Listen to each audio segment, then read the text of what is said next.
excited to do Taro at Polynesia. We might mention some other aspects of it too. Okay, so taro has a very long history and is grown in many wet tropical and subtropical parts of the world. Its origins are said to be in India, and from there, its cultivation spread westward to Egypt, where its cultivation was noted as far back as 500 BC, and then also to the eastern Mediterranean. Cultivation then continued spreading south to Africa and west of the Caribbean and the Americas. Its eastward journey took it into Burma and China, where its cultivation was recorded as early as 100 BC. In the Pacific, taro has been grown as far south as New Zealand and was spread across the ocean, being carried by Polynesian, Micronesian, and Melanesian wayfarers. Taro can be grown in paddy fields where water is abundant, or in upland situations where water is supplied by rainfall or supplemental irrigation. It can be grown in flooded conditions in which the water must be cool and flowing, relying on irrigation systems because warm stagnant water is what causes rotting. For maximum yields, the base of the plant must always be submerged under that water.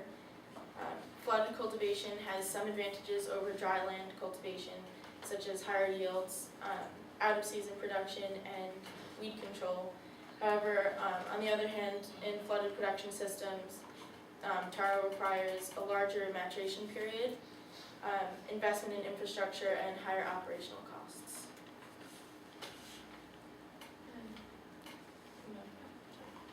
And this just shows a field of taro and like the flooded, the base of the plant is submerged completely across. So in terms of preparation, raw taro is toxic, and the leaves are toxic too because of the presence of calcium oxalate, which basically on contact makes your skin irritated and causes a burning sensation. Of course, if you eat it, it'll cause burning sensations in your mouth, and too much can even cause death. But of course, they can be made edible by cooking. There's many different ways to cook taro. You can bake it, steam it, boil it, fry it, among others. One thing that you find these days is taro chips. So it's basically like potato chips. They're cut into thin slices and then fried. One traditional form of cooking taro would be to steam them in earth ovens called emus. And these are basically pits dug into the ground, fairly large. They basically layer food inside and cook them very slowly. So on one layer you would have like vegetables and taro, and on the other layers you would have meats and pork and stuff like that. So one of the major staples in Hawaii is called poi. So it's basically made by taking cooked taro corn, which is the bottom part, mashing it, and then adding different amounts of water depending on whatever consistency you want. It's kind of interesting how they sort of like to categorize it based on like a finger system, because it's eaten with your hands, and they basically rate consistency based on how many fingers you can use to pick it up. It's actually also used as a baby food for babies with like food allergies. Another popular dish is lau lau, which is basically made by eating pork, perhaps fish too, wrapping it in taro leaves, and then wrapping it again in tea leaves, which is it's tea, as in T-I, not the actual tea, it's like the drinking tea. And they take the wrapped product and then they steam it either in earth ovens or whatever they're eating. So on the bottom you can see a picture of the raw taro. It's hairy and has, the surface has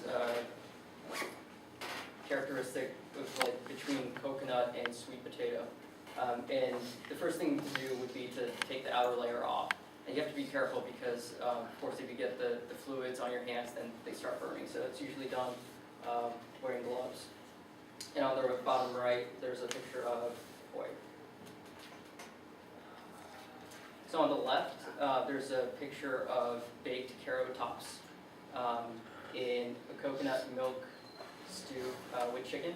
And coconut is a popular secondary ingredient, I guess. A lot of Taro dishes are eaten with coconut milk. And also calcium oxalate is one of those, is one of the primary causes of kidney stones.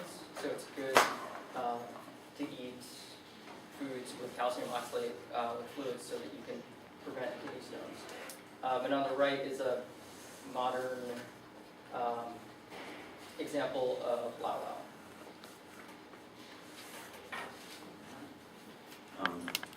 I should say a few words about Taro and hierarchy. I mean, we forget that food, it's not just for sustenance. You know, in the past and in other cultures, it's also power. And there's a very good reason for that. At the time of contact with Hawaii, they had very elaborate political systems and hierarchies. And there have been various theories about why that might be. I think we read an article about that near the beginning of the semester. That they had a very elaborate system of chiefs and social customs. And if you think about how that could be or how that could arise, people propose two different political theories. So anthropologists are interested in this, and so are political scientists. And one of those theories is that Taro requires, or a lot of the varieties of Taro require irrigation. So in order to organize an irrigation system, it takes organization, it takes labor, it takes coordination across different pieces of land. So some people say that because of the need for irrigation, this elaborate system is eventually created. Other people suggest that the high productivity that resulted from the irrigation and the growth of Taro enabled the rise of hierarchy because there was a surplus of food. And so anytime you have a large surplus of food, means that some people don't have to work. And you can imagine how that might develop. So that system, with a surplus and with irrigation, I mean, it kind of doesn't matter how, which came first, chicken or the egg. It's, when Hawaii was contacted by Captain Cook, this elaborate system existed. And so part of that system was the ahu pua'a. Go to the next slide. And this is a good example of how the ahu pua'a system worked. The Hawaiian Islands are high islands, so they have these valleys sort of separated by ridges. And each valley would constitute an ahu pua'a. So it would go from the ocean all the way up to the ridge top. And so a higher chief would designate a lower chief as the ruler of an ahu pua'a. And they could distribute the land within the ahu pua'a to commoners. But it was all based around the system of Taro. And you can see this, the irrigated ponds. This one, Taro requires that standing water. So each house here would have been given to the commoner to live in, and they would have to work their own patch of Taro and pass on the surplus, up the chain. So that's kind of interesting. But you can see that, and ahu pua'a didn't just include Taro; it also included you had ocean ponds, so you could have fish ponds, and you also had jungle, where you had coconuts and things like that. But Taro was a really important part of that whole system. Another way that anthropologists have really looked at the importance of different types of food in different aspects of life is through creation myths, generally about either the origin of how humans came to be and also how other aspects of life came to be. Researchers have done studies on different origin myths in Polynesia, and they can see an actual, they see a trend of the importance of a type of food or a different or aspect of life indicates that there is a higher percentage of mentioning it in origin myths. And so I'm just going to talk about a few different myths from all around Polynesia, just not Maui or Hawaii. So Kane, a god who created Earth and all living things,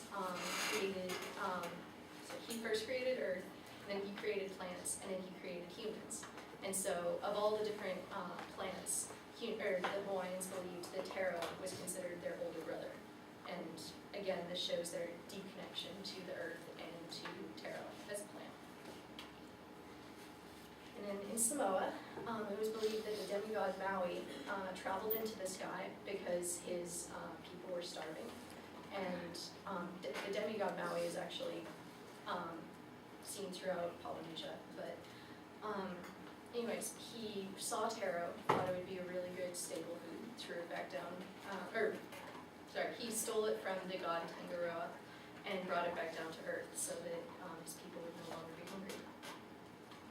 And in Fiji, a commoner man was abducted by the gods, and, common theme, he was taken up to the sky.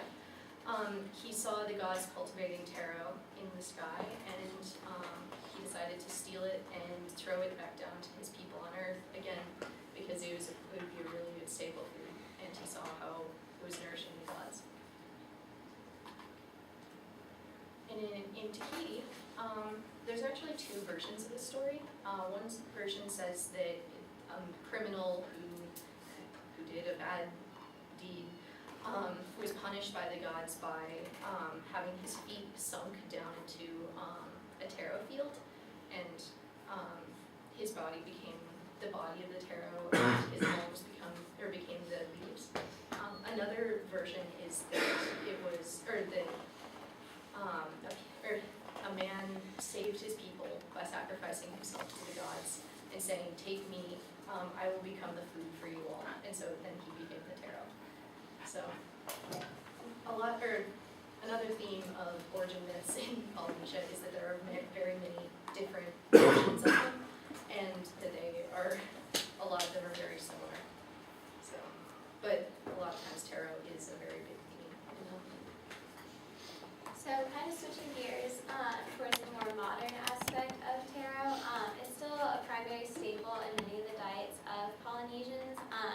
It's the second most produced crop in Fiji, and then in Samoa it was the #1 crop produced up until 1993 when there was the taro leaf blight, which I'll talk about in a minute. But currently there's a lot of factors that are threatening the production of taro. One of them is the weather-related changes.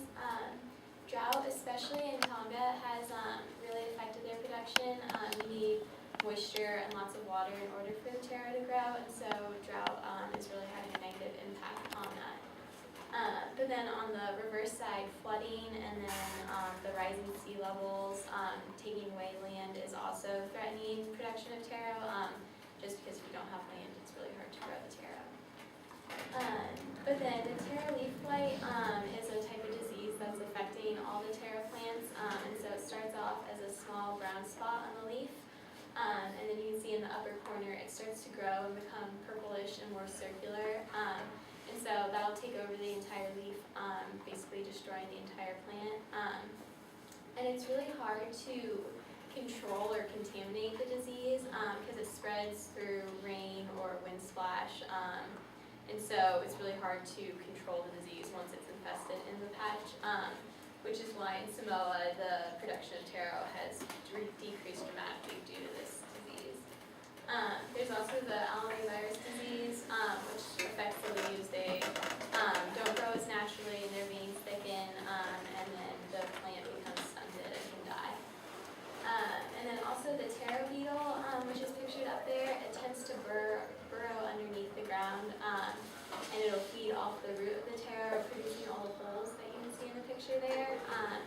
And so then again, that's going to infect the plant, and so you can't have a good crop production if you have an excessive number of taro beetles. But taro still has a significant cultural impact in the area. It's still used in feasts and in gift giving and reciprocity, and it's kind of like the symbol of the nation. It's also featured on some coins in the area, and it's used in songs and in feasts. So we were talking about how it's kind of symbolic of their culture, kind of like how bread is to Christianity. It's kind of like how taro is to the individuals in Polynesia. So taro isn't just this historical thing that we should talk about, it still has a very modern day application in Polynesia.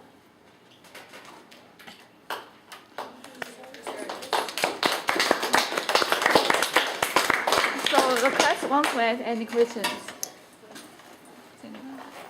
So a small question about, the picture next to the Samoa. Yeah, you used that picture before. So where this picture comes from? It's from Samoa or Hawaii? It's not Hawaii. Okay. I'd say it's probably Samoa. Okay. I see. Right. Thanks a lot.